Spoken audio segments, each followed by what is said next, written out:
तर पाहिलं ना तुम्ही, खरंच इंटरेस्टिंग होता की नाही हा धडा. तुम्ही विचार केलेला, तेवढीशी पातळ वायर, त्या वायरच्या आतमध्ये एवढं सगळं काय काय होतंय. इलेक्ट्रॉन्स फिरतात आहेत, अणू स्वतःच्याच जागेवरती व्हायब्रेट करतात आहेत. त्याच्यानंतर ना इलेक्ट्रॉन्स एकमेकांवर आदळतात, अणूंवर आदळतात, म्हणून कुठलं पण विद्युत धारेवर चालणारं उपकरण काय होतंय, गरम होतंय है ना. आणि हो, तुम्हाला हे माहिती होतं, आपण विद्युत धारा वापरून चुंबक पण बनवू शकतो है ना. तर मला माहितीये तुम्ही हा चॅप्टर नक्की एन्जॉय केला असेल.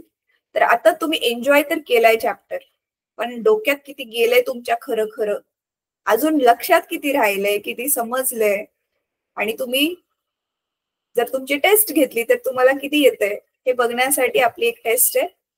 ती टेस्ट पण नक्की द्या. ठीक आहे. तर आपण आता नेक्स्ट टाइम भेटूया असाच अजून एक इंटरेस्टिंग चॅप्टर घेऊन तुमच्या पुस्तकामधला. तोपर्यंत चला बाय सगळ्यांना.